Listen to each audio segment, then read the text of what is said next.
Listen, I know why you clicked this video. Let's get straight into it. You're curious about damage reduction stats in Diablo 2 Resurrected. Let's dive right in. My name is Z, and welcome to the Dark Chronicles of Diablo. This is going to be a short video about what I strive for in terms of reducing incoming damage in hardcore solo self-found challenge runs. If you're new to the channel, I do challenge runs in hardcore for various classes, and today I'm explaining why I like integer damage reduction. All enemies in Diablo 2 do some type of damage.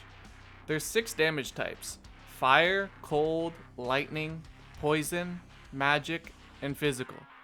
The main stats we're going to be covering today are integer damage reduction, integer magic damage reduction, and resistances. I won't touch on absorb mechanics on this video as I want to keep it shorter. What is integer damage reduction?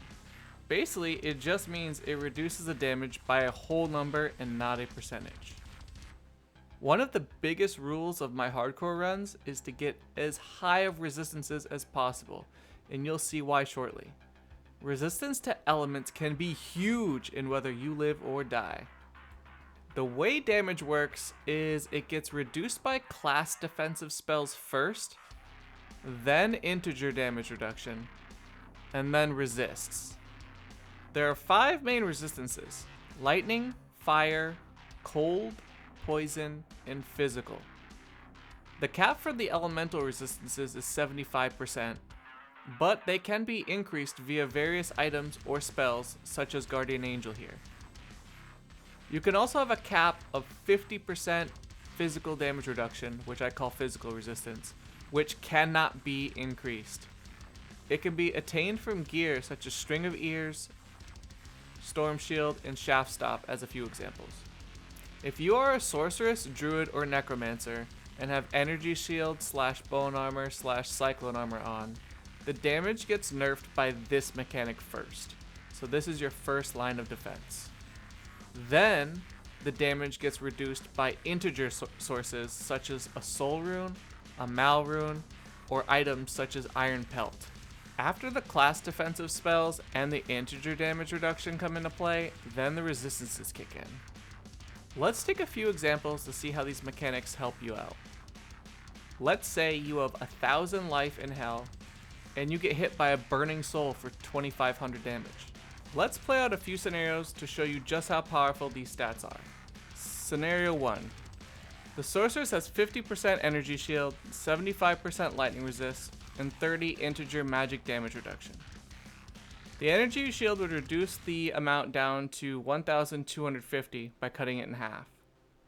She then further reduces the lightning damage down to 1,220 with her MDR. And then she would take the 1,220, multiply it by 0.25 for a total of 305 total damage that she would take to her health. Not too shabby. Looks like she survives this one. The integer damage reduction didn't do a whole lot in this scenario. Now if we further increase the lightning resist to 90% by wearing Guardian Angel, now she would only take 122 damage, almost 3 times less. The difference between 75% and anything higher in terms of resistances is pretty significant in this game. Also, if she increased her energy shield by quite a bit, the stats would also get much more or less as well. Example scenario number 2.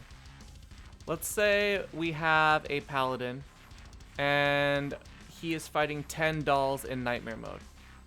The dolls hit between 27 and 45 damage a piece. Let's say you put 3 soul runes in a helm and have the unique armor iron pelt on. You have a total of 41 integer damage reduction. These dolls would do 0 to 4 damage per hit per doll, and you'd be a tanky little paladin. Now, if you compare that with wearing a Shaft Stop and String of Ears for 45% physical damage reduction, which seems pretty good, then you'd be getting hit for 15 to 25 damage per swing per doll. That's going to add up very quickly. The type of strategy you take to mitigate damage is completely up to you in the situations you face the most often. The best strategy is to use a combination of everything to ensure you have the best odds of survival. If you like this type of content, hit the subscribe button as I produce hardcore Diablo 2 content every Saturday at 6 p.m. Eastern Standard Time. If you made it this far to the end of the video, then slam a comment below and give me some suggestions for builds to do some challenge runs in the future.